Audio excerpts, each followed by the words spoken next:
Welcome to Watching Dead, the officially unofficial podcast for The Walking Dead on AMC. I'm Jim. And I'm Aaron. And tonight we're talking about Season 5, Episode 9, titled, What Happened and What's Going On? That's a fitting title for this episode, I think. Sure. It's a fitting title for our day at Bald Moon so far. Yeah. Oh, man. Last couple of days. Yeah. We've had some technical issues. Sure. Still dealing with them. We got a lot of support tickets open. What happened and what's going on? What do you think of this episode, Aaron? It was a pretty good episode. It felt, I've every once in a while I'll say that this feels like an episode from another alternate reality version of The Walking Dead. Like, if Darabont was still helming it, and I felt kind of like that if you just viewed it in isolation and you didn't go through the horror of Slabtown and, the interminable governor stuff, that these flashbacks and all that stuff would have been really cool. Like, I don't know. They gotten off the farm in the first half of season 2. They got to the prison second half. They wrapped up in season 3, and this is like an into season 3. Yeah. Perfect episode. Maybe beginning of season 4 or so. That'd be nice. But, it's there's lots of feedback saying essentially the same thing, but a lot of people, I think, are losing patience with this concept of, oh, this guy's just not fit for this world. How can he possibly survive? He's just too good. He's too nice. Yeah. And I thought it was interesting that Bill Simmons, I listened to his podcast when I was getting ready this morning. He's a big fan, and he's kind of like, mindless zombie action, hot girls, woohoo. He said, this whole concept of go to new area, think it's going to be hopeful, overrun by zombies. It's like, how many more times are they going to do that before it gets played out? Yeah, no, I was worried about that over the past couple of seasons. It felt like it started to get that way in season 4. Then he also said it's kind of like, how it's weird that they're still making this point about the people that are wanting to be nice and civilized. It's like kind of equating that with weakness and not being able to survive when that is the kind of people you need to rebuild the zombie apocalypse, to rebuild and regain civilization. And are we ever going to get that point? That's something I feel like he's catching up to where we were at a season ago. So okay, it was a good episode, but in the overall arc, and also I got to say that they had to do this to Tyrese. Tyrese was becoming an untenable character and not fun to watch. And I'm a huge Chad Coleman fan. Yeah. And I think last half season, we were talking about that and saying, man, I kind of, even though I don't want to lose Tyrese, kind of think they need to go that way. Yeah. Because the way that they're going with him is not sustainable. I'm curious to see what Yardley and Kinte had to say about that, because I don't know if this is what they wanted to see, and but I think if this is preferable to what was going on with Tyrese. But no, it's a shame. It's a shame he had to die, because I really like I really like the actor, but the character had run its arc. Sure. I mean, I like that idea of the theme that, they kind of been hammering for a few seasons now of the world has changed and people have to change to it and adapt to it, or they die out, but it's just been hit too many times. It's not even hit in different ways. It seems to always be hit in the same way too. Right. Like character X tries to be good. Character X pays a price. Move on to character Y. The bill character must be Y paid. does the same thing. Yeah. Character Z. Yeah. Yeah. I'm getting a little tired of it too. I mean, this is essentially the same Dale plot that is played at least a half a dozen times, and we're in the back half of season 5. It's time to put this kind of hoary trope to rest, in my opinion. It's fine. As like, I'm still not bored with like Rick wrestling what it means to be a good guy in this world, because it's so far outside the definition of what we'd call being a good guy in a Western style democracy with the rule of law in effect. Sure, yeah. But I don't mind that, and even seeing Glenn, who's like one of the goodest of the good guys, after going through the governor, after going through the disappointment of DC, after losing Beth, which they're going to just assume that they laid the proper groundwork for that to be emotionally resonant. But yeah, that's so. Yeah, but I gotta say it's better than I expected. much better than expected, and I like the art that was on the screen. Yeah, it strikes me a lot like the Lori thing did. Yeah, when she went out, like, we hated that character. sure. We had a fucking fiesta when she died, but at the same time, it was a gut punch. And the same thing happened here with Tyrese. I kind of wanted him to go, but at the same time, it was tough to watch. Well, it's like I said on the Instant Cast or preview, I couldn't remember, but the beginnings of things and ends of things are easy to write, and it's easy to come up with, I want this guy to exit in a very satisfying manner. I'm going to give him some of these speeches, and I know Chad Coleman's going to do this with the material, and I can see him saying this. I'm going to write these scenes. It's a lot harder to figure out what that arc is going to be and plot it out and have it like check off all those points. So again, Tyrese's death in isolation is a great moment, just like Lori Grimes' death in isolation is a great moment, but she's a terrible character. And I believe Tyrese is a terrible character on the show. I feel like maybe part of the problem is they keep bringing in so many new groups of survivors to this core group. Not much of the core group is left. There are like 2 or 3 of them. Sure. We got Rick, Carl, and Glenn. That's and it, Carol. I think. Don't forget Carol. And Carol. Yeah, she's still hanging around out there. And Morgan. So it's like Morgan is off in the woods saying, don't forget about me. Yeah, and he'll be in the show 5 months later. Maybe. So it seems like I wish that these new characters would learn those lessons before they get to our group. Yeah. Like the world has taught them that already, and if not, they're dead. Like it was refreshing to see Abraham and Rosita. Yes, sure, they're bringing along the dead weight, which is Eugene. But it was cool to see characters come in that were good and that were also full-fledged zombie wrecking machines. Yeah, already knew how to take care of themselves, because if not, they'd be dead. That's exactly. Every time Gabriel was such a stretch because of that very reason, right? I mean, kind of in the same vein as the Governor's Slam piece with Tara's sister that had the beef jerky truck that happened to be. Didn't realize that a headshot was the thing that they yeah, like it's going to be harder and harder to explain. Like Eugene, he's being shepherded by a couple badasses. Yeah, fine. But it's going to be harder to see that going forward. Yeah. All right. We talked so much about this stuff up front. And writer director, it's Scott Gimple, Greg Nicotero. Okay. So that we get that out of the way. All right. If you don't recognize their names, then I don't know what to do for you. Then you just started watching Welcome to the Walking Dead. Yes. Yes. Okay. Let's get into the recap. Yeah. Sure. All right. We start off with the group digging a grave. There's some kind of weird montage going on here. They're talking about Virginia. They're finding cars. They're driving down the 221. Photos. There's raspberry jam being spilled on pictures of log cabins. Yeah, and we're not really meant to know what's going on here, I think. We're meant to get a couple of details out of this. A, they're burying somebody who we think is Beth at that time. Yep. If we had to guess. They are moving on. Yep.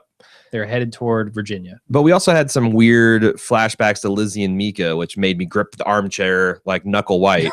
Do you and we got treated to do some creepy zombie stuck in car, like the way they did that is very cool. Yeah. What did you think of this montage? Because I said after I first saw it, I'm not sure I liked how they tease some of these more dreamlike hallucinatory. How do you say that? Hallucinatory. I think hallucinatory. Yeah. Hallucinatory images up front. I still kind of feel like this was a very odd way to open up the mid season. It was tricky. It was a little deceptive. The music. I think it worked when at the end you have that kind of aha moment. I think it worked well enough for me. Okay. Realizing, hey, it's not Beth, it's Tyrese the whole time. That was fine. I didn't have a big problem with it. Sure. I actually like a good chunk of this episode. Sure. I agree. Okay. They're going to outside Richmond, Virginia, which is, I don't know the name of this place. They don't really say. It's some suburb. It's something manor or estates. There was a sign. Kirkstone or something like that. Yeah, sure. Yeah. I won't go too much into Deer Creek Landing, the exact imagery here, but people have already seen it. So they've traveled 500 miles. We have no idea how much time has elapsed, which there's a couple of interesting fan theories in the feedback. One person. I know how much time has elapsed. They talked about it on Talking Dead. Oh, well, Greg, thank fucking God. Right. Thank God. Thank God there's a show that explains after the show. Yeah. that explains what they wanted us to know by watching the show. That's brilliant. Yeah. Stay Yeah. tuned for the podcast. After this podcast, It's- we'll explain everything we got wrong and how we're really right. AMC's patented second show experience. Sure. Not a bad idea. I just think that that's getting like a little ridiculous. It is. Like It is. either it's important for us to know and we need to know it, or it's not important to know and arguably it's a spoiler. Like what the fuck? Yeah, I'm not super happy with that either. Anyway, it's been a couple of weeks, so not too long. All right, so that's about what we said. We said Yeah. I believe anywhere from a matter of days to 2 to 3 weeks. So Yep. we're there. They've made it 500 miles, Mhm. and I got from Carol's talk that the 500 miles have not been easy because they mentioned Yeah. like they're only 5 miles out. Which, by the way, how the hell did Noah? Rick asked, "How far are we out?" Noah like leans over and looks at Tyrese's crotch and he says, "About 5 miles." What did they have? Does he have a TomTom in his lap? Yeah, GPS. Garmin? Yeah. What the fuck? Yeah, he asked Siri, and it was all good. About 5 miles. So I think what he's doing is counting the miles on the odometer, and But saying, he's from this area. It'd be like if we're 5 Yeah. minutes from our neighborhood and I ask you, you're Sure. keeping track of the mileage. no, I wouldn't be. You can guide us through the forest approach, but you have no idea, like you recognize the streets around you. Yeah. You're right. That's weird. Anyway, Tyrese tells us a story of his dad kind of forcing him to listen to news radio, even though that was not his thing, and he didn't really understand it at the time. You listen to NPR, son. It's good for you. You have to pay the high cost of living. Eat them green vegetables. Yep. Take the Robitussin. We learned another important fact. Noah has a couple twin brothers. Yep. If we didn't get it here, we certainly got it later in the episode. Sure. I was just questioning this entire time as they're driving and they've made it 500 miles. What the hell, man? I thought there was a giant herd of walkers. And I know you're not as on board as I am on this theory, or on this being a problem. But I'm like, what the fuck? They didn't even address the fact that, oh, yeah, we got to make it around the walkers. Abraham didn't say anything about the walkers. Sure. Glenn didn't say anything about the walkers. Yeah, I wonder, because you have a much bigger zombie boner than I do. Yeah. I could easily go through an episode of The Walking Dead, a 2 or 3 episode stretch, and not see a walker, so long as everything else was making sense, and not miss it. Where I think there's a lot of fans, and you included, to be restless. So I see what you're saying about them being a bit of a cock tease with this herd, but I didn't, honestly, until you said that, it didn't faze me one bit. Really? Okay. Yeah, that was just strange to me. We made the joke about Glenn on the Instant Cast, Glenn shattering a CD. Mhm. I speculated that might have been a Beth CD or an Emily Kinney CD. Specifically, yep. Because it was from the backside, so it could have been anything. I just think yeah. it would be super funny if that's exactly what it was. I did like the fact that Rick bothered to approach this thing with caution, because Noah is like, even though he somehow survived 500 miles from Richmond to Georgia to get supplies, or I forget what they were doing that far away. Yeah, so he's with his dad. I'm envisioning his dad being the badass. Yeah. And him just kind of being the tag along. He's the Eugene in the group. So once his dad is dead, he's got to go to the hospital and get he's kind of helpless without them. And so Noah being the Richmond's Eugene actually makes a lot of sense in the context of this episode. I'm going to hold on to that thought. Okay. But I did like that Rick's like, yeah, whatever. We're still going to, try to stage things where you keep a low profile and approach with caution. Like that's all good. Those things you should do. I really like how much this group has grown in their tactics. I mean, especially when Rick showcases his scouting abilities in this scene, and then his kind of defensive capabilities or his mind for defense later on when he's talking with Michonne, saying this place isn't defensible. Sure. I really like that part of this show. No, I do too. I like and the way the group has grown into that. If Daryl were here, he would have suggested making a bonfire of bodies, a good half mile out. Yep. What color would the smoke be? That's what's if Carol wasn't there, could we even tell? No, we couldn't. It's gray. Is it more white or black? Oh man! We're not and sure. then what does that fire do to Carol's character? That's the bigger question. Whew. Anyway, so yeah, they get really close to their destination. Rick has them pull over and go on foot. They head toward Noah's home. What's another? I love the wire wrap trees. That's like a really effective and simple zombie skirmisher. Yep. Totally. Give me more of this. I like it. What's with Noah getting cut on this thing? I don't know. It just seemed totally random. Did you notice like everyone got a bleeding forehead along the way? Like the governor had a big. I mean, I thought that was supposed to be a bullet wound, like representing his death wound, because Mika had one, and Trucker Hat asshole Judith Strangler had a big gaping gash where Sasha cut him up, and I thought maybe this was a death memento, but nothing ever came of it. No, Noah's still alive and well. Do you think he's going to get an infection? If so, does that make Noah one of the most spectacularly useless go nowhere characters in the history of The Walking Dead? Season 5B and 6 are going to be all about tetanus. It's going to be just tetanus extravaganza, lockjaw, the whole 9 yards. Sure. And I'm thinking, Noah, I think I might be stealing something from the feedbackers. So I'm thinking I'm having a false memory of me thinking this, but we'll wait and see what happens in the feedback. Okay. Sounds good. They get to the gate and Glenn takes a look over. It's destroyed. The town is gone, basically. Walkers everywhere. Everything's burnt. Noah runs inside. He sees the carnage and he loses his shit. Yeah, he falls does. to the ground. Can't even move. And then Michonne gets to killing as Rick tries to comfort Noah a little bit. Did you notice the graffiti in the background?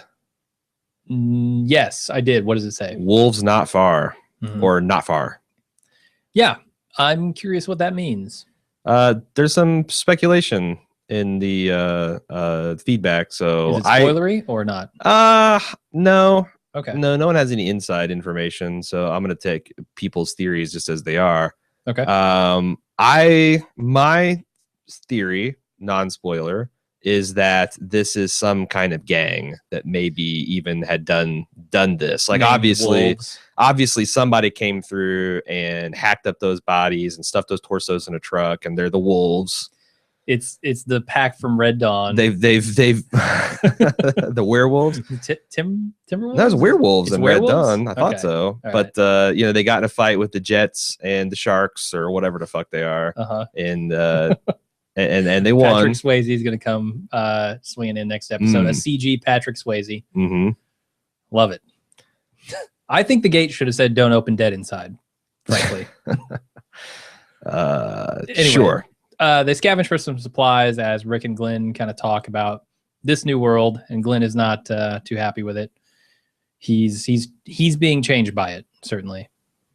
Because Rick wanted to just kill Dawn for the sake of killing her, but then he's like, oh well, I'm too good for that. That's not what we need to do. And Glenn says, well, that's kind of what I want to do now. Right. Yeah, they're both basically talking about the erosion of their humanity. Yeah. And Michonne sitting back there as someone who had her humanity eroded almost to the breaking point on at least 2 occasions. She's like, I think it's another scene, but she's like, you guys don't want to go there. Rick said that ultimately the reason they came and the reason they held out hope was because Beth wanted to get Noah here. So arguably Noah's responsible for the death of Beth and Tyrese. And who else died? Dawn. Sure. No one cares about Dawn. No. So no, that's not bad work. Be responsible for 3 deaths and approximately that many episodes you've been featured on. Sure. And now he's that 1 for 1. Isn't around to take care of Judith, he's probably going to get her killed too. Well, I'm it's either that or Full House Zombie Edition. Yeah. So I know which outcome I'm rooting for. Sure. I mean, we already saw the twins this episode, so maybe sorry, little ass kicker. Noah's still crying in the road, and Tyrese comes up and tries to comfort him by basically recounting his losses and how he saved Judith, and that saying, this is not the end. He hands him the hammer. He's like, now what you're going to want to do is find yourself a huge wall of zombies and just throw yourself in the middle of it.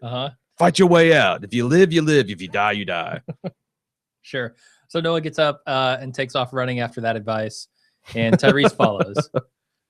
And we don't really know where he's going, but we have a pretty good guess. Not a fast man. No. Tyrese cannot keep up with a man with a broken ankle. He's a big man. He is. It's He's hard to move that much mass. not much of a natural sprinter. No. More dangerous over the long run. Probably not.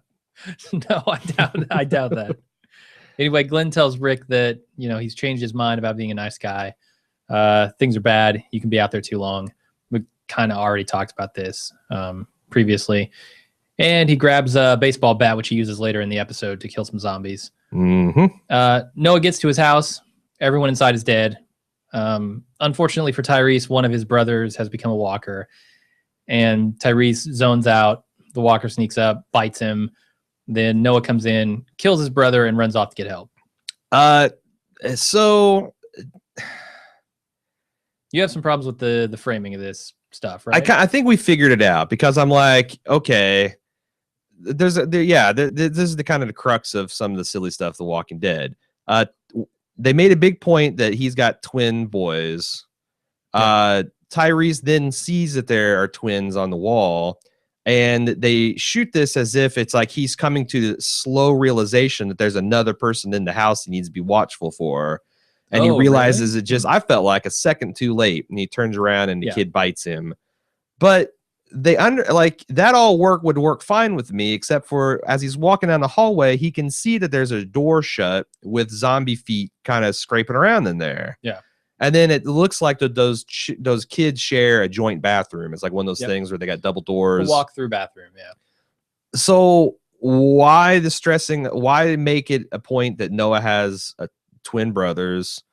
Why make it to where he's having a too slow realization that there are twins and he needs to worry about someone else? Why show the scene that like any one of those are fine, but all together it kind of doesn't make sense? And then Noah comes running in and grabs one of his brother's model airplanes and stabs him in the head to death with it. Pretty cool. And then has this kind of really bad community theater like, oh my God, what have I done? Does he? Yes, it's silly. I thought he was like looking at Tyrese going, oh no, I got to get this guy some help. And then he runs off. No, hell no. So he had this reaction of I misreading- killed my brother and I killed him with my model airplane and this is a ridiculous thing to happen anyway. This part of the episode, it didn't work for me. So I think you're misreading Tyrese here. I don't think Tyrese is having a realization that there are two of these kids because he knows that already. I think he is affected by seeing them alive, by seeing how happy they were, by seeing that they were just these normal kids, and now look at them. Then he turns his back on an active zombie for no good reason. He zones out and he doesn't realize it's behind him, and that was stupid for sure. And he paid the price for that. I mean, it's beyond the pale stupid. Yeah, like I don't think Rick comes in that room and gets mesmerized by the idea that there were kids. I don't think. I mean, that's the thing. Like, I get the Tyrese because Tyrese is who he is. I get the Tyrese is soft, and that's the problem that he can't survive in the world. But he's not real. I don't know. I mean, there's a difference between being a morally good person, and objection to wanting killing, and just being a fool. Yeah, and he is really threatening, in many occasions, to cross the fool event horizon that you just don't escape from. Yeah. No, I'm with you there. He made a really bad choice there. So, why do you think they chose to have him go out like that? Like the rest of the episode, I'm not going to have much to complain about because I thought it was excellent. But again, one of my common complaints is some of the situations I find the characters in don't make sense. It's like we need them to be in a situation, so we're going to stage something that might have on paper looked okay, but when we actually shot it, it just it didn't work for me. Yeah. I thought it was silly. I thought it was super silly. Okay, I can see that. I think I don't think it was as silly as you do, but whatever. Anyway, we then get some hallucination from Tyrese. He's hearing a radio playing a news program on a shelf there. He sees a whole bunch of people from his past: Martin, Bob, the governor, Lizzie, and Mika. And then he gets attacked by another walker and bit again, which I thought was cool. I love the way they cut from the governor to that zombie. Yep, that was really awesome because the governor was kind of representative of this world, and then boom, here comes a zombie. Sure, this is the new world, motherfucker. I thought that was a really choice cut. That was nice. And the way it's so seamless too, right? Like that and when Lizzie and Mika are holding his hand and it changes to Rick. Yeah. I thought both of those cuts were really good. Cuts.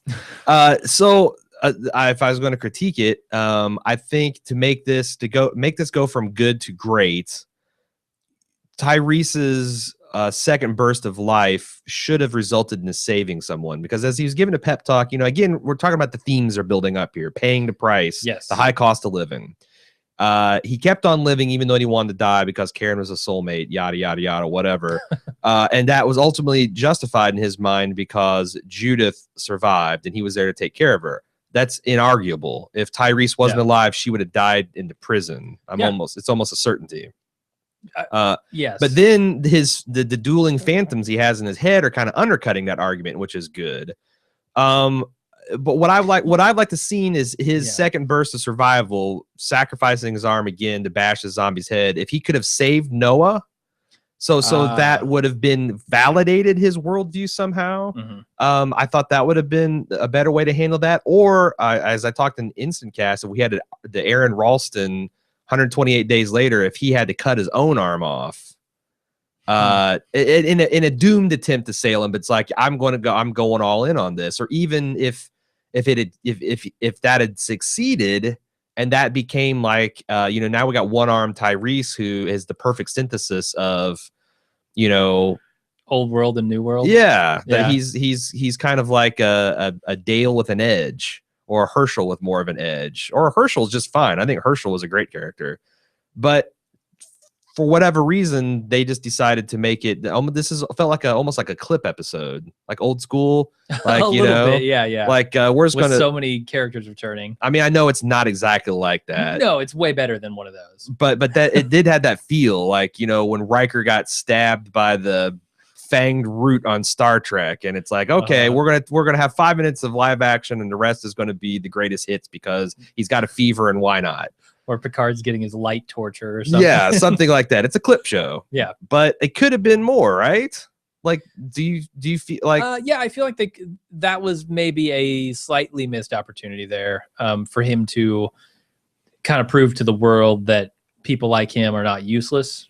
Sure. That people like him help preserve other people like him. And there is a point to fight and keep living, because at the end, I kind of got and maybe this is the point that Kirkman really wants to make, is that everyone's fucked. Yes, that's definitely what the episode is saying. Like with Tyrese dying this episode, the show is making a statement. Bob before, like if you're optimistic, you got that, then you're fucked. Yeah, Lizzie, who was thinking the zombies are all nice, she's dead now. Yeah, she took her sister out with her. That's rough stuff. Yeah, I think they do a fairly good job of that at the end when Tyrese is like, I'm not going to give up. This is not the end.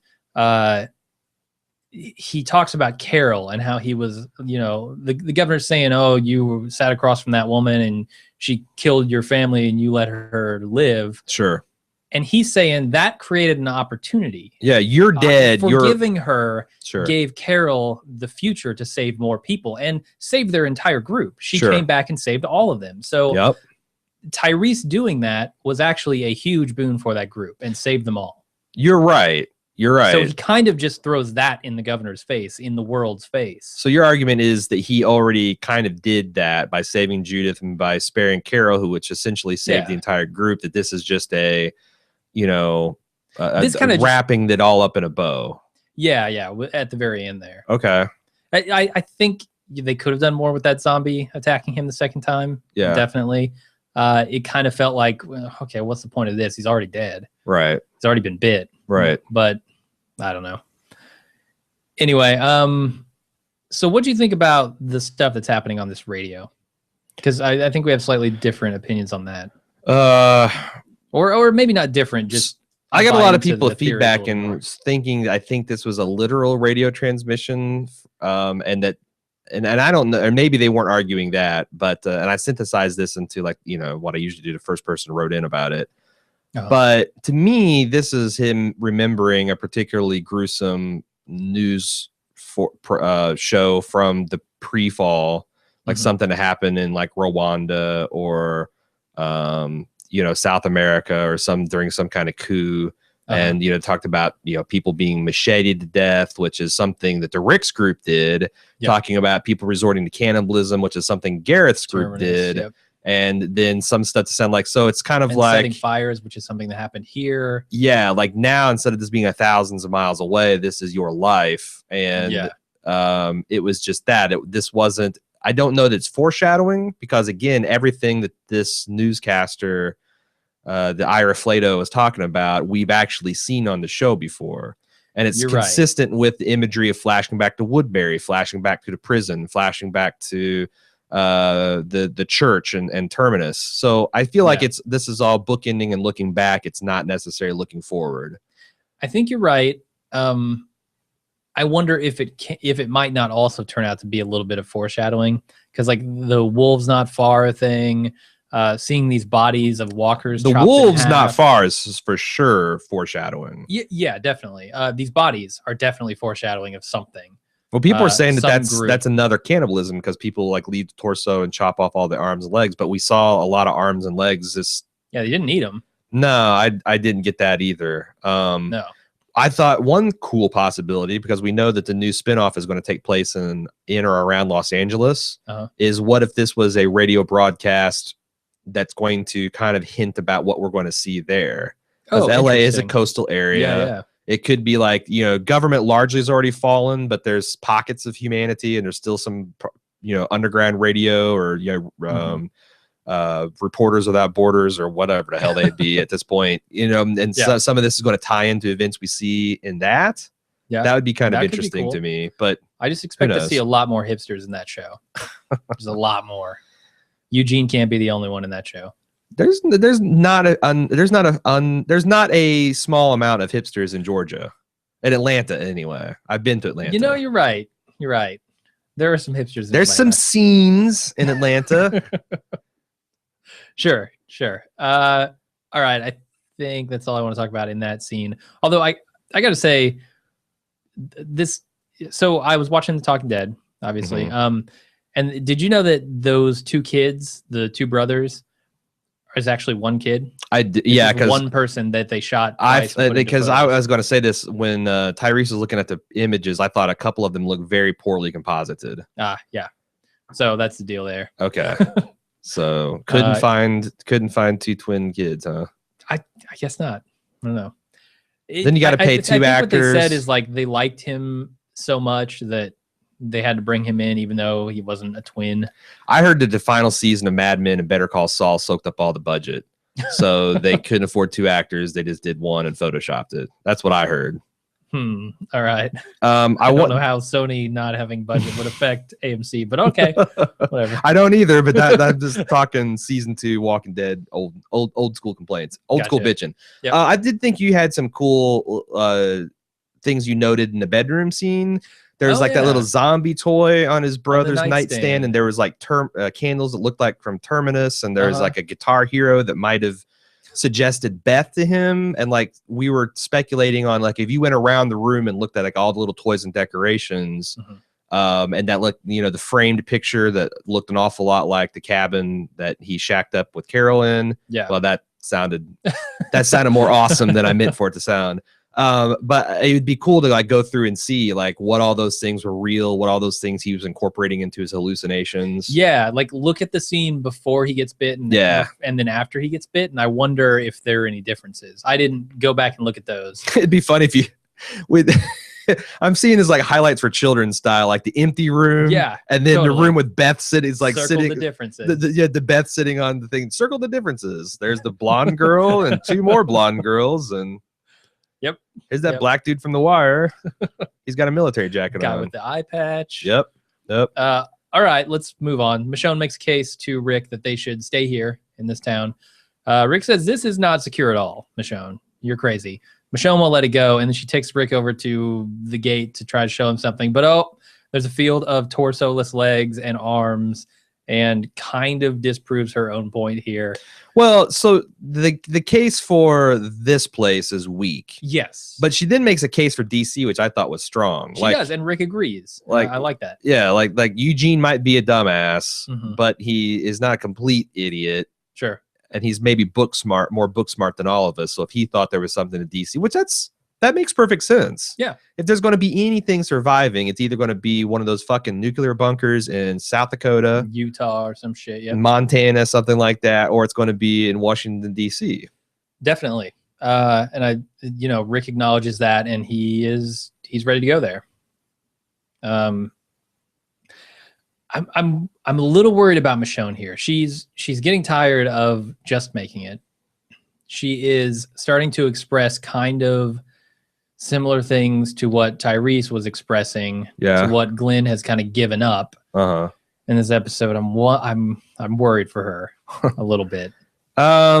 She might be softening. The world might be wearing her down. I got that she can't survive. I don't know. This felt a little bit of a touching on the I don't mind, because it's been a while, of her kind of like psychotic break. Oh yeah. After she lost a group and she started like, well, I'm just going to run with a pack of walkers again.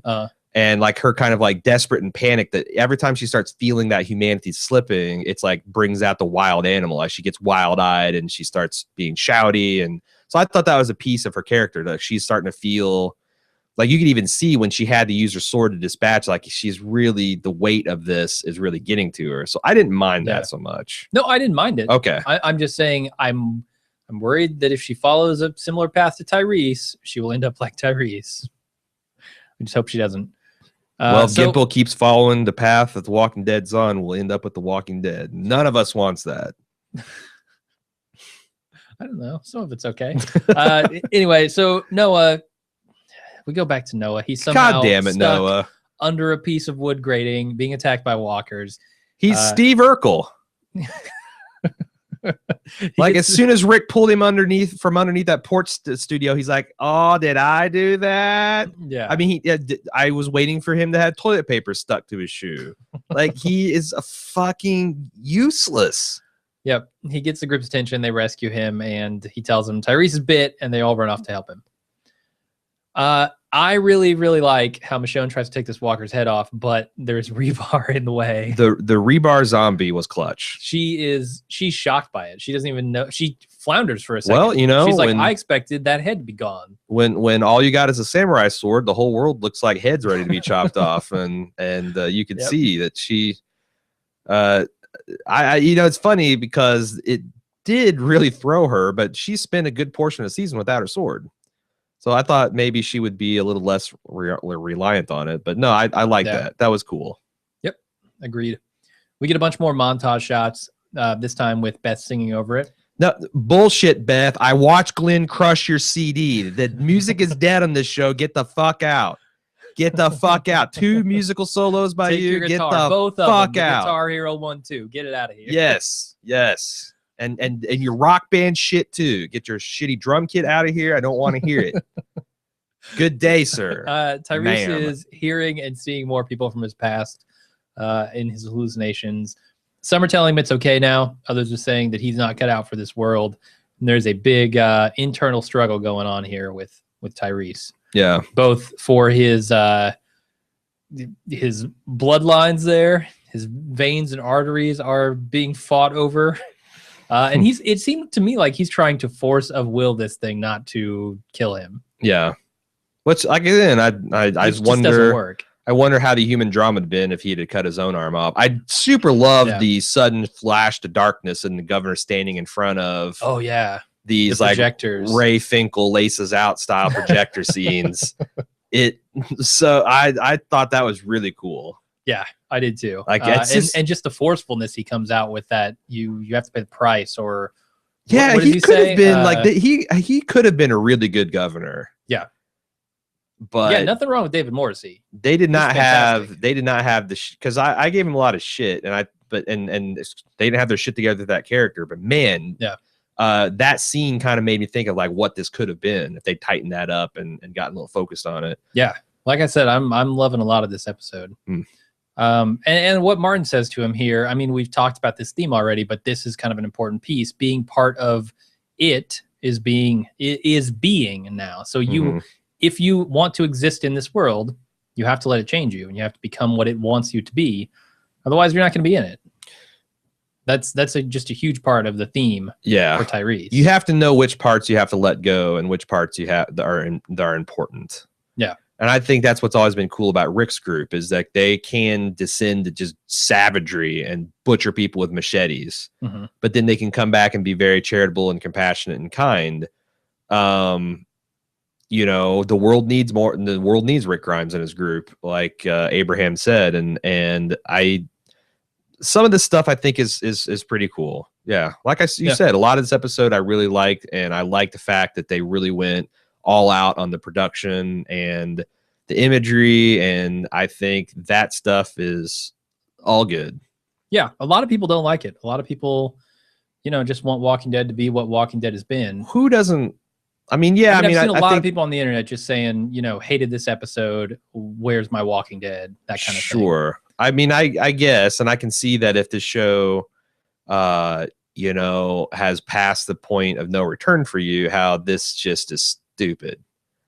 Like, yeah, you know, if you gave up in season 2 on the farm, you're trying to get Sopranos on us, you're trying to get Mad Men on us with these references and stuff. But I always appreciate when someone tries to make stuff look pretty and meaningful and have and be deeper.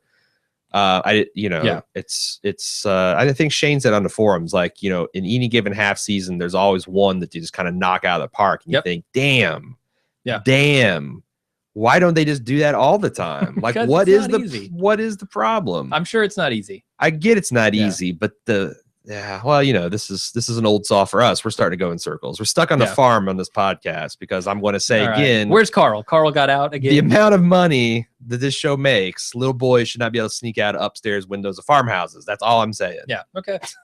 The group comes in. They chop off Tyrese's arm as he's kind of hallucinating there, and it turns into Rick holding his arm. They chop it off. They Another rush him. really, really great cut. Yep. Well, whatever. Yeah. They rush him back toward the car while there are some more montages going on in Tyrese's head. They load him in. They try to take off, but they spill Walker torsos all over the car. Rick somehow loses traction on the leaves and then gains traction on there must have been just really dry pavement underneath those leaves. Yeah, no. Just like super grippy. I don't know. Because he accelerates from 0 to 20 in like 3 feet in the middle of this forest clearing and just slams into this corpse mobile. Yeah. Which, yes, I don't feel like, you know, one of the many failings of the show is they clearly don't understand vehicular physics. Exhibit A was the truck flipping Greg over. Louganis job that we saw it do last season. Exhibit B is this, whatever this is, out there. But I really like this. The sound design on this episode is really good. You know, Bear McCreary's minor chords and, you know, mournful music undercut with, like, you know, Emily Kinney's kind of sweet singing of what was that song? I don't know. I don't know what those songs were. But I thought that was all good, and it, you know, made me feel more emotion than I should have probably in some of these scenes. Yeah. So I talked about this in the instant cast. I don't like that Rick misses at this distance. I did. I thought it was on this cool. walker. Do you really? I mean, I think even you could make this shot very, very easily. It's a moving walker. The walker is 2 feet away. I'm trying not to shoot Tyrese because he's in my field of fire. She's in my field of fire. It's like, it's really 6 linear inches from the shoulder wound to the eventual head wound. Yeah, but that means you have to move like at that range. And you also got Andrew Lincoln's slightly. weird limp wristed downward Southern style gangster way he's holding his gun. Like, yeah. I just don't buy that at 2 feet Rick misses anything. I don't buy that 357 Magnum generates 0 recall at all, but there's a lot of problems I have with that. But no, I actually thought I kind of think it's cool every once in a while when they're not just auto aiming zombie killing bots. I do too, but this was not the place for it. All right. If he was like 15 feet away from the walker, yeah, I might be able to buy it. But I mean, he literally would have had to move his arm by 6 inches to miss that shot at that range. That's, for a trained officer, I can't imagine. I can't imagine it. All right. What I did think was cool was the effect work there. Sure. And I think that's why the missed shot, because they really wanted to get the double tap. Head. Yeah. That was pretty gruesome and pretty awesome. they're driving down the road. Tyrese is listening to the radio. He says, "Turn it off," and then all his friendly hallucinations are telling him it's better now. Then he dies. That was cool that he's finally tired. He's finally tired of paying the bill, paying the high cost of living. He's ready to turn it off. He has paid that bill several times over. I think. Chad Coleman is killing it. Yeah, like I talked on Instant Cast when he's talking about that. You know, my dad used to strap me in the car, make me listen to NPR, and it's like some of this stuff was just patent nonsense. But he's so good that it was working. And then his extended death, I thought, was a probably better ending than the Tyrese character deserved. Honestly, definitely.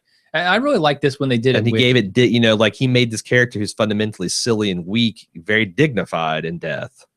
Yes, I do agree with that. You know what? I liked it when they did this with Jim back in season 2, but he was a character we didn't care nearly as much about. Exactly. So when they did it here, it worked doubly well. Yeah, well, you know, my adoptive father, he killed it and then was killed himself. And I thought this scene of them, it didn't make a lot of sense, them dragging Tyrese out of the car and like, oh, fuck, what are we going to do? But the faraway shot of them kind of crowned on the hill of the road was really, really pretty. Yeah. And, you know, the burial scene was really good. Although I don't know if this group lets Father Gabriel do that sermon, if I'm being honest. I kind of feel like they're all like, you know, over religion at this point. That's kind of like where they were at. And what has he done that's gotten into their good graces where they're like, can you give it, can you do this big showy, I don't know, maybe you got a preacher there, so what the hell? Yeah, I'm not sure how I feel about that. I mean, we do see, you know, at the end of the last half season, Morgan kind of putting food and stuff and trinkets on the altar when he goes into the Morgan I buy, because Morgan's fucking batshit crazy. Morgan I buy. What do you say? Morgan I buy because he's got this like kind of Santeria type offerings too, and then lighting the candles. Like I get that he's just like, you know, it's all stew in the pot for him. But you think this group is that's all been phased out? Yeah, he worships the Almighty Clear now. But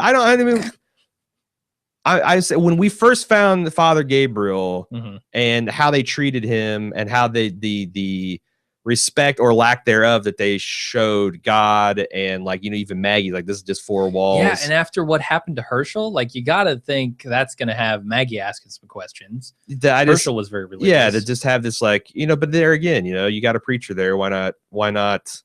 Sure. Kind of try to recapture. And are you really going to stop him? Like, let him do his thing, you know? Like, why did Daryl would stop him if he found it offensive? He's like, shut the fuck up. This is bullshit. You're right. This is bullshit. Yeah, I could dig another one of these holes. If God wants to say the words, he can come down and say it himself. Yeah, and that's the end of the episode. They've just buried Tyrese there. They put the hat on the grave marker. Yep. I like that. The beanie. Do you think they let Chad Coleman keep the beanie? I hope so. Or did he get? It went up for auction. Did he get skinny peed? It's on screen bid right now. There you go. You can go buy it only $42,000. What did we just see? They auctioned off Richard Harrow's half tin mask for like $14,000. A whole bunch of Boardwalk Empire stuff. Yeah. Yeah, and I was like super excited, and then I saw the price at the time when I saw it was like $6,700. Like, no fucking way, that's worth more than my car. But I almost thought about buying like a liquor crate or something that we could keep. How much were the liquor crates? Like 125. Ooh, they were pretty cheap because there were a lot of them. Obviously, no kidding. Yeah, that would have been cool. Yeah. Now I kind of regret. Oh well. We'll wait. Well, you know what? Go to eBay. I'm sure they're wait 20 years in eBay, and I can get the Harrow mask for like $50 probably. Yep. Nobody. When TV is obsolete, nobody cares about it anymore. Sure. All right. Why don't we do some pimping? Yeah. Okay. You don't want to? You want to go right to feedback? Yeah, I'm not sure exactly what I'm pimping. I knew what I was supposed to be pimping, but now we've had technical issues and that's true. Okay. Why don't we get into some feedback then? Sure. Adam M.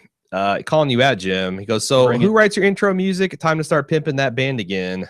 Never heard of them. I don't know who we just ripped it off. We found it on the Pirate Bay. No, it's my brother's band called My Stereana. You can find them at mystereanamusic.com. And they've got that song up there in its entirety. It's like, 3.5 minutes long, and it's pretty cool. I like it. We might have a I like battle a of the lot. bands because my girlfriend's brother is also in a professional band. They're actually getting ready to do a European tour. Oh yeah. And they just did a cover of The Walking Dead, posted on Facebook. It's Oh pretty my rocking. God. It's pretty rocking. We'll use one for the intro, one for the outro. We'll play one through the right channel, one through the left channel. Yes. Like Beth and Bear McCreary battling it out. Give it like a flange effect. Uh-huh. And throw in some melancholy music. So there you go, Daniel. There's your plug.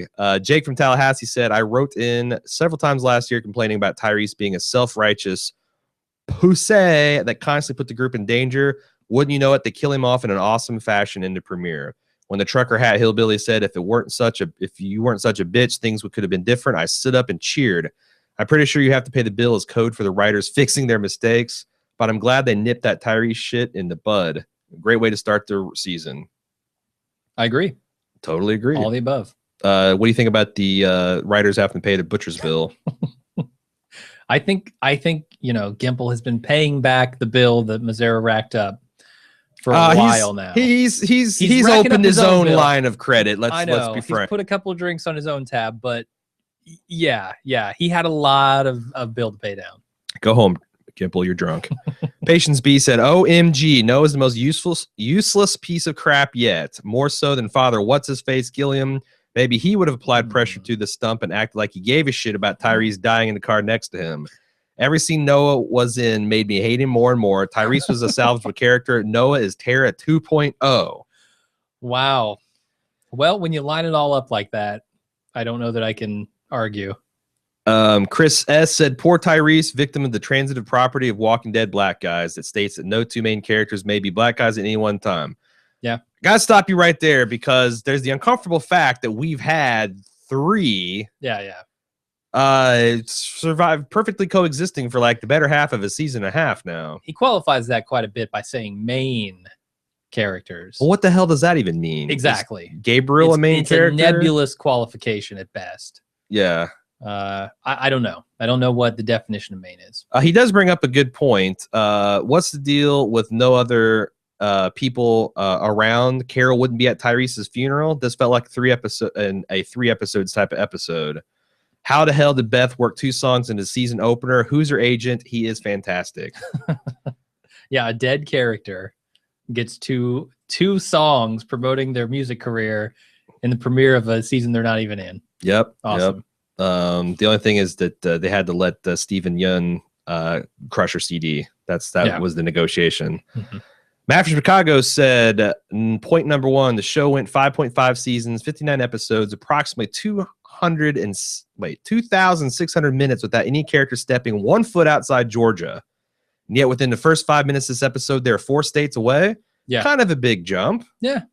Yeah, I totally agree. 500 miles. They haven't moved more than 60 in the entirety of this show. Well, they've walked 500 miles.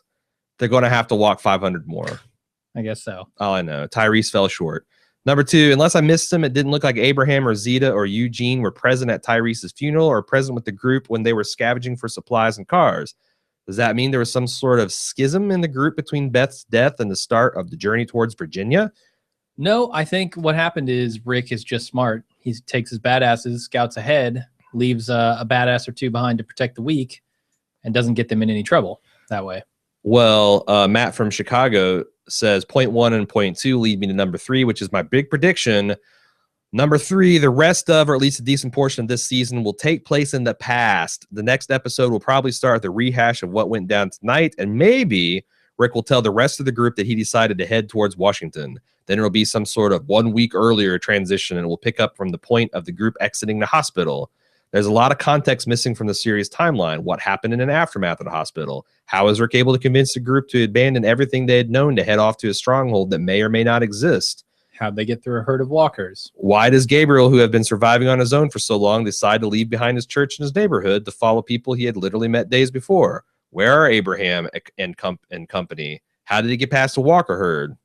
So what do you think of this theory that we flash forward about 2 or 3 weeks and now we're going to flash backwards and fill in the gaps? I think that could definitely happen. Excuse me. And it goes along with Gimple's pathological need to not tell a chronological story. Sure. It seems like that's what they set out to do for at least the first half of season 5. They've potentially set it up to be the full season 5. with these time jumps. I am almost 100% sure though that the group is not split up because they're talking to Carolina radio. Those things don't have a huge range. She said, "We've gone 500 miles. I hope this is easier." When they're on their way back with Tyrese, he says, "Get Carl and Sasha out of there. They don't need to see this." Like, sure, there are clearly people following them in another car, and I think they just did it for budgetary reasons. Just left them out of it. If they're going to have a bottle episode, Jim. It's a 2-liter episode. It's a big fucking bottle, but it's a bottle. Yeah, sure. I think that's very clear in the episode. Yeah, I don't know. I could see that happening because again, that's Gimple's deal. Like I feel like every day after he comes, long day of writing the writer's room, he comes home, puts on his favorite Quentin Tarantino movie, and just jerks off. But yeah, I hope it works better than it has in seasons past, if that's where we're going. Yeah, me too. One last thing, Matt from Chicago says, with regards to the half zombies, I was thinking had something to do with the wolves are close. That was spray painted on the wall in Noah's Village. Previews. Whoa, wait, we gotta save that for a spoiler section. Boy, yeah, a little bit of dry pie there. Yeah, I do want to talk a little bit Matt about from Chicago next week on The Walking Dead. Okay, in the spoiler section, sure. John M said, totally loved tonight's episode. It felt a little cliche at points. I agree. But I appreciated the return of the cameos and was incredibly moved by Tyrese's oh-so-human struggle against the inevitable. I just wish I could get over the nagging feeling that a favorite character and actor of mine is off the show just because a vocal minority were unsatisfied with his arc and literally said he should die. They don't care about the fans that much. I know he got a lot of screen time last season, but just because critics didn't like his approach to post-apocalypse, does that mean his voice should be ripped from all discussions? I, for one, really enjoyed the fact that someone suggested non-lethal approaches, such as not murdering a bunch of former police in the dead of night.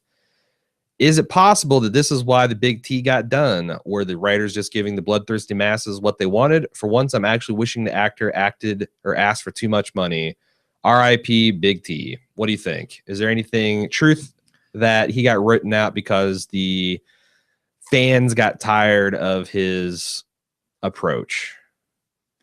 I don't think it's impossible that happened.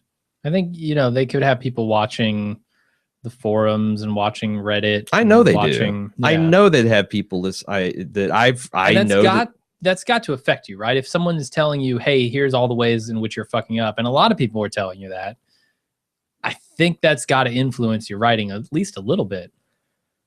Yeah, that's the dangerous thing in the internet age, You read your own press and, you overreact to both the good and the bad, and it can lead to questionable creative choices. I don't feel like that's it. I feel like that what else were you going to do? There's two ways you could take this. You could take Tyrese having some sort of revelation that puts him firmly on the kind of badass protector path, or you write him out of the show, because a character like this, I believe, cannot exist. And that show has made a very good point of like the Dales and the Jackies and the Herschels and the governor, the Tara's sisters of the world just can't cut it.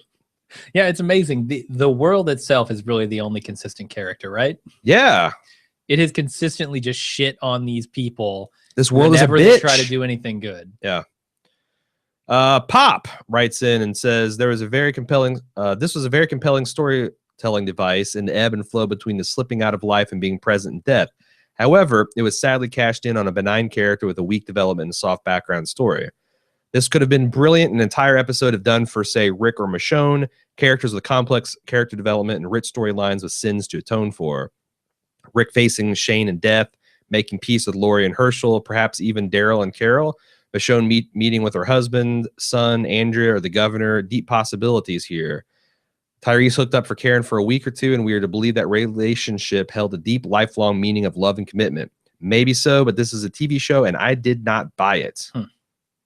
What do you think of that? That this is such a brilliant piece of craft, and they wasted it on kind of one-dimensional character like Tyrese. As long as it's not the only thing they have in their arsenal. Can you imagine if this was like Michonne? Oh. Like this episode kicks up a few notches. You throw there, or again, I think his key is sins to atone for. What the fuck did Tyrese have to atone for? Like Rick has done some morally questionable things. Tyrese has put himself in reckless danger a time or two. And I guess it's hard to defend how he dealt with Martin. Kill Martin, yeah. And then he lied about it. Then lied to the group about it. So that, I guess, that's big. But nothing like butchering a room full of people with machetes or killing people in cold blood that Rick has done time and time again. Yeah, Tyrese's things were more like his not adapting to this world affected a lot of people in a lot of ways. Some of them good, some of them bad. Like that's why half the group here is saying like, you have a bill to pay. Yeah. And half of them are saying it's okay now. It's better. William I. said, I had a big problem with the travel seating arrangements displayed. In short, why was Glenn not in the same car as Maggie consoling her? Because he's a badass, apparently. And I guess the show is saying Maggie is not. I don't buy that, but... We are likely about a week from where her sister was killed, and with the huge critiques of the show regarding how Maggie seems to have forgotten she had a sister, and the producers alluding that all these critiques will be satisfactorily explained, I call bullshit. Yeah. I say Daryl or Carol are in that front car taking Glenn's place, and we can easily say Glenn is helping Maggie through this trying time. Yeah. Daryl or Carol could fill in those plot points needed during the episode in place of Glenn. I think Carol would have been fantastic, although she was in the hospital just a week ago. But it doesn't matter. She got out of that wheelchair, no problem. It does suck that Carol was not there for his funeral. Yeah. Yeah, you're right. You're right. I don't know why Glenn is not with Maggie. That seems like a shocking oversight. Maybe he's tired of her shit. Like, look, in the 2 weeks, look, you didn't talk about your goddamn sister for a year and a half, and now I can't go out with my friends because she died. Get over it. Yeah, that's exactly what happened. I'm going out with the dudes, man. And yes, I consider Michonne a dude. So anyway, he continues, however, we got Maggie in a place where it's no big deal that her and Glenn are separated during seating rotations, obviously not needing his support, even though the producers say she's been traumatized by not knowing if her sister was alive and then dealing with her death. This could be forgiven if we go the flashback route that I think Matt in Chicago was talking about. And Maggie is dead at this point. No, Maggie swallowed a bag of cement and got hard. But yeah, that I didn't notice it, but we had several people. This was the first of many wrote in about that. I'm like, yeah, that she was shattered. Yep. And you're her soulmate, man. Good job, Glenn. Good job. Yeah. Boyfriend of the year. Yep. Or fiance, husband. Something like that. They're like zombie apocalypse married. It's not recognized in every state, but you know. Yeah. See what the Supreme Court says. Anthony P says where he actually wrote this. He wrote an incredible thesis that because of time and editorial decisions, I can't read all, but he talks about where we've been throughout the seasons and where we're at now and what his fears and concerns and hopes of the show are. He says, where does Walking Dead go from here? This show has a problem. It doesn't have a great quote unquote story engine. Story engines are nothing new to TV development. They are, as they sound, they're plot generators. They're most obvious in procedurals, cop shows, doctor shows, lawyer shows, and that these shows have a built-in story engine that gives the writers new material every week. Every week, a new client walks through the door, or a new patient is admitted, or a new death has happened, and it drives that story. The best procedurals weave these weekly stories into larger serialized arcs. In shows where the main focus is a central serialized story, really good story engines do two key things. One, they provide good B and C stories for episodes, which are particularly helpful in masking the fact that the A story hasn't progressed too much. And two, they reveal something about the characters, particularly the protagonist. They would rarely be explored in the A story. Here are some great story engines. Lost, the weekly flashbacks give you greater insight into characters and a break from the island, which could have become tiresome setting on its own, much like the zombie hell is becoming for The Walking Dead. The West Wing had the White House problem of the week. Breaking Bad. This one might surprise you because the story engine is less obvious. I think the main story in Breaking Bad was Walt's personal family life, and story engine was the meth business. It drove new challenges each episode and each season, whereas his personal life was the one constant that was endlessly thrown into chaos by the events driven by the story engine, his meth empire. The Walking Dead doesn't really have a story engine. The only one they've seemingly tried to develop is a character of the week, one where certain characters get their chance to spew their philosophy on life once a week. For example, Daryl and Carol get an episode, then Beth gets an episode, then Abraham gets an episode, then Tyrese gets an episode. The only problem is they're almost focusing solely on these characters when they do. How many times did we have to go back to Tyrese arguing with his demons? The point is made after the first couple of delusions, then they just kept at it for the rest of the episode. Other shows, like The 100, which is a surprisingly good show no one is watching, will often jump between 3 and 4 different plots every week, and it's successful in keeping each of them moving forward without feeling overly complex. With The Walking Dead, we have to sit through mostly one plot every week that isn't rich enough to sustain 43 minutes. In the end, these self-contained plots become redundant both thematically and dramatically. My thought is that this feels like a mathematical proof of what we've been saying, which they take the A plot, the B plot, and the C plot, and instead of interleaving them, they spin them all off. Like, there wasn't nothing wrong necessarily with Slabtown, but when you get 2 fucking weeks of Slabtown, you start thinking, what the hell? What the hell? Andrew Lincoln still has top billing, right? Mm-hmm. I like this. That their story engine is like a 1-banger, and it needs to be a 3 and 4-banger. Yeah, and it feels like if I were to try to say, okay, well, maybe there's another partial story engine in here, which is, you know, them on the road meeting new groups of people. Well, we get tired of that too. Like, we've kind of, you know, we've seen that pattern over and over again. You know, go to location, try to hole up, group comes in and takes it away from you. Just like Bill Simmons said. Yeah. How many times can we see that before that gets boring? I would almost say that that's their story engine, but yeah, it becomes redundant. It becomes. What's the next evolution? So, and what happens when they have a spinoff where it's the same fucking engine burning the same fuel? I don't feel like I can talk too much about this outside of the spoiler section. Okay. Because I do kind of know a little bit about what's potentially coming up. All right. Well, then let's put a pin in it. Okay. But yeah, that's a great observation. I really like that. Yeah, thanks for that, Anthony.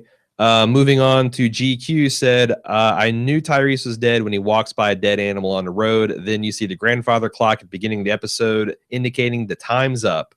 Yeah. Note that one of the first things they show after the bite, another clock. The time was up for Tyrese. Mm-hmm. How did a grandfather clock get in the middle of the fucking road? I wonder if that's not a hallucination. Yeah. Of Tyrese's. It's way before he's bit, though. I don't know that. I don't know that I would go that far. Well, you know, his hallucinations place. are also Tarantino-esque. They just go back and forth through time, and who the hell knows where they begin and where they end. Yeah. You know, what if at the end of The Walking Dead, Chad Coleman as Tyrese like startles awake in a car he's been driving, and he hit the rumble steps, and this has all just been something that he dreamed of in the 3-second micro sleep on the road while he was listening to NPR. Yeah, headed to his job. None of the zombie apocalypse working at a boxing gym for underprivileged youth in actually Baltimore. A Wire spinoff. Is that what you're saying? Indeed. Okay, I was making a joke, but that would be kind of awesome at the end. Oh God. The biggest fuck you of all time. There, you know, that's how St. Elsewhere ended, man. Yeah. Like, I kind of feel just fortunate to be born in a generation where all the horse shit, like Dallas and St. that's unacceptable. You have like, no, people will lynch you if you try that shit now. Yep. Moving on to Chatham H, he says, or she says, after a finished episode, I realized that this season will be very strange for people binge watching. One episode, Beth dies. Then the very next, we lose Tyrese. Any thoughts on this? This is a rough, like, if you're Netflix binging, you've had a rough ride the last 5 episodes. Yeah. Bob, dead. Beth, dead. Tyrese, dead. I don't know if you care about all of them, but at least 2 of the 3, sure. Oh, yeah. Yeah. If you're Sasha, you've had a rough road too. But you're right. The binge watching thing is going to be rough in the middle of this season. Well, and like, I think at this point, I don't know who is safe on this show other than Rick and Carl. Yeah. They have put the fear of God into me that anyone can die at any time. Like, oh yeah, I really the whole finale. I guess it's expected at the finale, but it could be episode 3, it could be episode 1. Who the hell knows? Yeah. The other thing I was going to say about that story engine thing is it's also especially rough when you have a show without a good story engine that is 16 episodes a season. Like, this is one of the longest shows running on television right now. Yeah. Like, they don't hardly do in real, like, serious award-winning dramas. They don't do 24 anymore. It's now like 13 is the standard. Right. this does more than that, and it doesn't have as solid of a basis for it. Yeah. That makes it tough.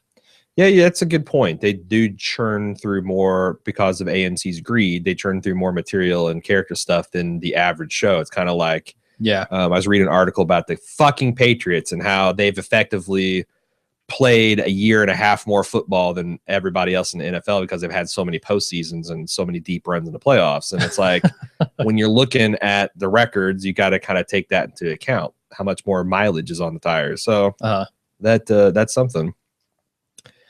I think my point was that Gimple's balls are deflated. Brian T. from Stockton, California said, I've been thinking of the people who appeared in Tyrese's hallucinations and dreams and was trying to figure it out if there were any similarities between all of them. They all had some kind of impact on Tyrese's life, but I don't know if that's the only reason. The only thing I realized is that everyone in this dream was killed by a girl/woman. Mika was killed by Lizzie. Lizzie was killed by Carol. The governor was killed by Michonne and then finished off by Lily. Trucker Hat Dude was continuously stabbed by Sasha. Some say she's still in there stabbing him right now. Yep. And Beth was killed by Dawn. The only one not killed by a woman was Bob. Well, there's your problem, Brian. You had a solid theory, but Bob was not. Well, was he bit by a waterlogged woman walker? The triple W? It's hard to tell with the waterlogged ones. You got to lift their skirt to really find out. And even then, who knows? Even then, a scrot and a labia are look surprisingly similar. Sure. If the twig is falling off the branch, then there's no way. There's no way to tell. It's like trying to sex a chicken. You just don't. You have to dissect them. He wants to know what we think of this theory. Well, you shot it in the foot. You shot it. You shot it in the foot and then cut the foot off and ate the foot on a barbecue. That's what I think, Brian. He also asked, why didn't Tyrese's girlfriend Karen appear in any of his dreams?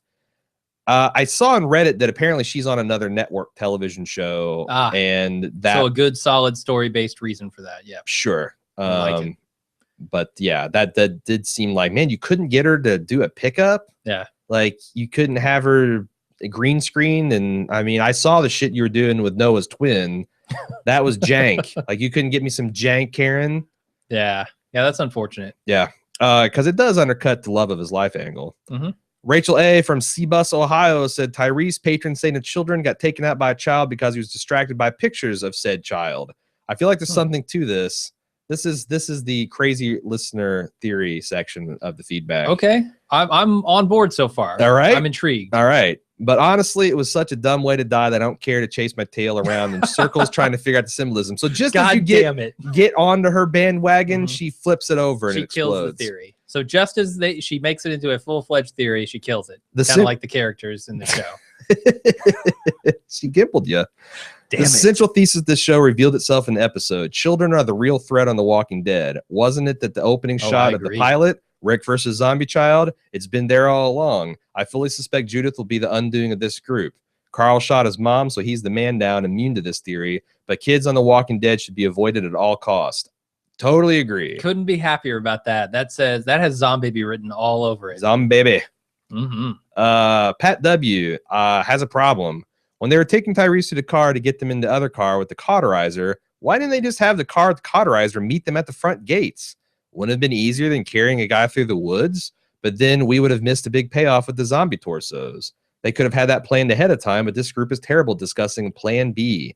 For example, while at the prison, one of the principal counselors of Grand Poobahs had their monthly dinner meetings. They didn't say, hey, if we have to bug out of here, we'll take all the cars and buses we've lined up and drive them to Piggly Wiggly 3 miles away. If you can't get there, go to the Walmart 10 miles away. But then again, they'd have to read a map to get there. But I keep reminding myself, it's a TV show, not a documentary. That's a good point because Rick went through the torturous wooded path. Yeah. To get to avoid surprises. He could have easily told Carol, meet us at the gates and just drug him out there and not had to do all that shit. Yeah. They know there are no surprises there. Yeah. Well, you know, Noah probably didn't have to get trapped on a front porch either by 2 zombies, but this is what we're dealing with. Logan C said, I heard Jim sort of griping about Rick and company. Griping? You're always griping, Jim. When? Bypassing the Walker horde and how Gimple should have done something about that subplot. But in the same breath, for years, you guys have complained about the pace of the show and that it gets bogged down. You're not alone. I think most fans fans and critics of The Walking Dead get bored with the group staying in the same location time after time. Granted, this isn't necessarily a location the group has been, but it's connected to the church in that period of the show.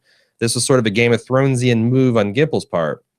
We didn't have to sit for 2 episodes watching the group get through the horde and then another 2 listening to them bitch about what to do next.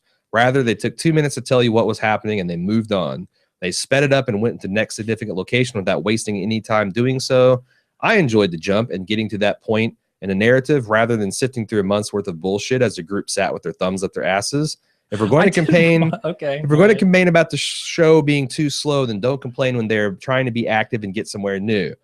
Called you out, Jim. All right. Called you out. So we have always said that we don't like when they sit in one location. Sure. I agree with that. That's bullshit. We've also said we like when they're on the road. It seems like they get into more varied circumstances and more varied problems along the road. Sure. The herd seems like a significant problem that would be interesting to see them deal with. We don't yada yada through the herd. That's the thing. You yada yada through 13 episodes of The Farm. You can yada yada through driving. I'm fine with that. I don't want to see them drive 500 miles in a shitty pickup truck with Beth singing on the intercom the whole time. Mm-hmm. I do want to see how the fuck they dealt with that gigantic obstacle in front of them. Yeah, they do that all the time on The Walking Dead or on Game of Thrones to save money. We're gearing up for this massive battle against the wildlings. We're going to fade to black, and then we're going to open up the next episode from black with the sounds of battle and then the aftermath. Suck it. Okay, yeah. Like, if you're lucky, you'll get one really awesome battle a season. So, so maybe they are getting a little Games of Thrones, just not in the way we really want maybe. to. I mean, that just personally to me is a very fascinating thing, like how they're going to deal with these massive amounts of walkers, because we haven't seen anything like that in this show. Sure. And like we said earlier, it's starting to get a little repetitive. So new things like that are always welcome. And they just completely ignored it. I hope they go back with flashbacks and deal with that herd in some way. I agree. We need to see some horde on horde action. Yeah. Rick on horde action, whatever.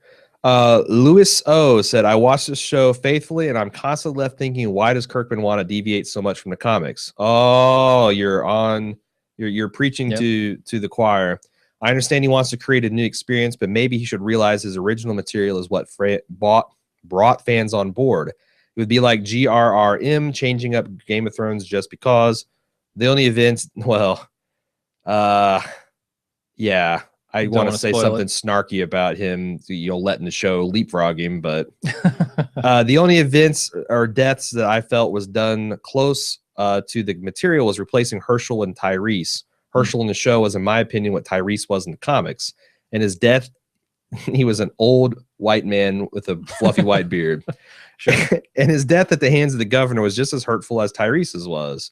Andrea is probably one of the greatest female characters in the comics, and in the show, she was written like a crotch-grabbing dumbass. It just seems obvious that Kirkman is trying to replace characters in order to add suspense or make things different. Is that really necessary? Answer, no. It's fucking annoying. Yeah, and that's the thing. It's like, he's not making new shit up. It's the remix mode. Yeah.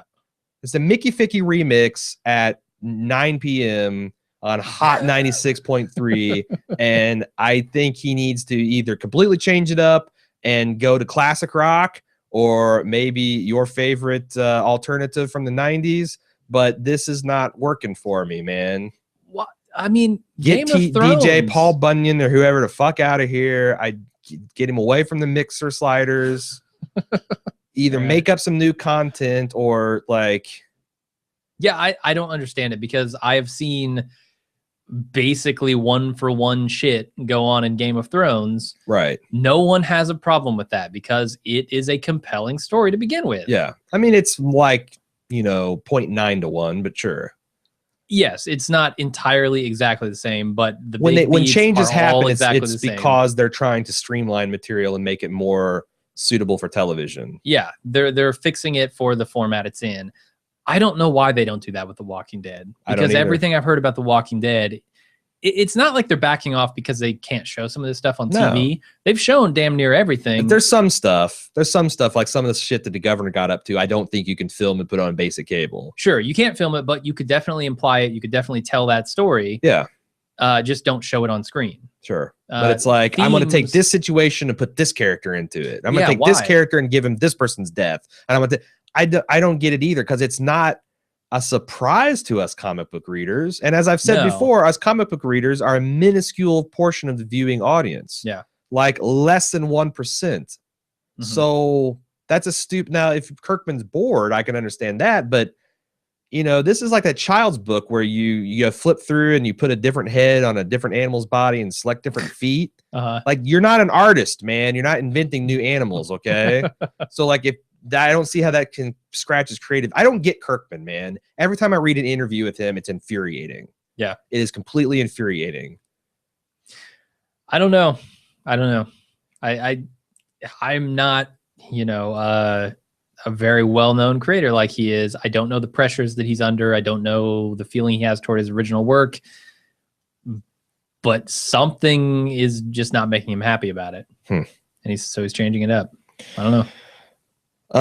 So that's it for the non-spoilers. We got a little bit of spoiler action after the musical jump. If you'd like to give us more feedback, you can do so at watchingdead@baldmove.com. Get on our forums and forums.baldmove.com and on facebook.com/baldmove, or you can tweet some snarky 140 character tweets at Jim at baldmove.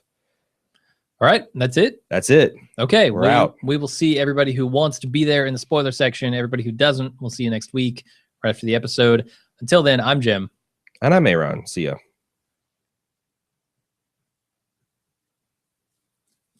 And we're back with the spoiler section. What do we have this week? Connor O.B. said, first off, Glenn picking up that baseball bat. I can't recall the show ever being great with foreshadowing, but there could be a first time for everything, right?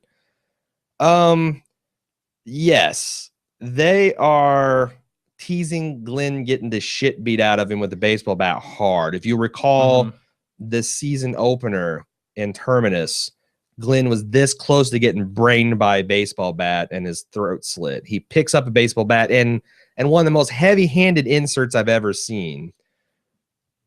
I thought for sure they're gonna, you know, Kirkman remix this away and that we're going to get, you know, Daryl brains bashed in or maybe somebody else's, but it seems like he's either fucking with us comic book fans or they're shadowing it really hard, like, you know, super shadowy. Yeah, no, I feel like he's fucking with us. Ink black. So you don't think it's going to be? No, I think it's going to be another time where they do the wind up with no pitch. It'd be cool if when we finally get to Negan, whatever, he pulls the baseball bat from Glenn and then just randomly beats the shit out of Daryl instead. All right. And by cool and funny, I mean, you know, I mean, whatever. Shrug my shoulders. By the Walking Dead's. No, come on. Daryl dies. It's still going to be a moment, right? Oh, for sure. Yeah. Okay. That's not the shrugging part. The bat is the shrugging part. The bat. Yeah. He'll use a chainsaw on him. Really throws for a loop. Said, I saw something on Reddit in the show discussion post that gave me a good chuckle. I'll share with you guys.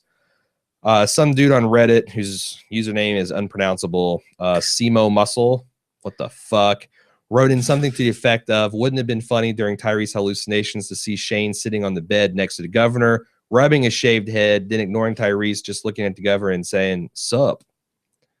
Or mask you something. I would like to see Shane and the governor. Yeah. What is this? That's what he's going to ask him. What is this? What is this?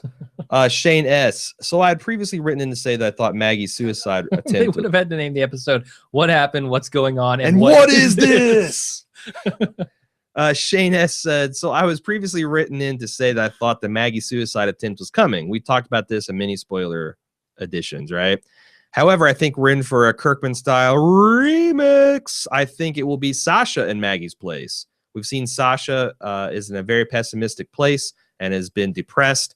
Bob helped bring her back from that, but with losing her brother and Bob very close together and a reaction at the grave, I think she's going to try to end it. I think I could see that. I could see that. I could definitely see that. She has had way more loss than Maggie at this point. How about that? Well, I mean, Maggie's lost her father. The same amount of people, but she didn't give a shit about Beth. Yeah. I think she's supposed to, but yeah, I get your point. Yeah. I could see either one, honestly. And this could be another one where Kirkman is like this. Then maybe Sasha's the baseball bat. It's the distraction to mask the fact that Maggie's going to take the early exit. Could be. I don't know if they kill Maggie and then beat Glenn's brain. I could see them be attracted to the concept of Maggie killing herself and then Glenn getting his brains bashed out as a way to have two gut-wrenching emotional punches that have zero impact on the ongoing story. You're kind of right. They wouldn't affect the story much there, but man, like one of them dying would be rough. Both of them dying would be shocking. Yeah, truly shocking. I still don't care about either of these characters. We'll see if they can bring it back. Edwin C. This episode had strong connections to the comic arc that happens before the prison. You've actually familiar with this comic arc. In the comics, the group comes upon a gated community that they decided to call home, only to find out it was actually crawling with zombies. I know at least one character dies while they are there, so I guess that fits in with at least Tyrese dying. Tyrese's death leaves us with a number of questions, such as, will other weaker characters be killed on the way to Washington? Another question this leaves me with is, will Sasha take Maggie's place in the comics to try to kill herself? A lot of people repping that theory. I think like 4 or 5 did. It doesn't fit in with how strong her character is, but now she's lost both Bob and her brother. It seems like a likely character to try this. But Maggie had Glenn and Sophie to help her afterwards, and Sasha has no one. Yeah, Nicotero mentioned a 1-2 punch coming this season. I'm telling you, that's Matt. Now, did he really? He mentioned something about a 1-2 punch. Because to me, that's in relation to Tyrese's death. I wonder if that is saying Sasha is going to off herself, or is taking this especially hard. I mean, it's obvious she's going to be sad, but I'm getting all verklempt over here. I'm getting all choked up. I don't know. Suddenly, it's like my sinus is just flooding with snot. I don't know what's going on. All right. All right. I'm allergic to this podcast length. I guess so. Where was I? So 1-2 punch and connection with him, that's fine. If he just said a word for a 1-2 punch, I'm like, God, it's okay. No, it wasn't quite that obvious. Okay. Yeah. Because these guys, man, they need to give it a fucking rest. With the punches or with on the Talking spoilers? Dead shit and getting cute, and the more I hear about it, the more I think Talking Dead is. And I watched. There's a lot of good info in there. Like I'm not going to argue that it should be there and doesn't belong in the show instead. But there's a lot of good stuff when you're talking, especially like Chad Coleman this week. You should probably watch it. He's great. Dude, that Grove panel on the Walker Stalker Con is the highlight of the con to me. Yeah. Like, he is so fucking on point about all of his character motivations, and Melissa McBride with him. Yep.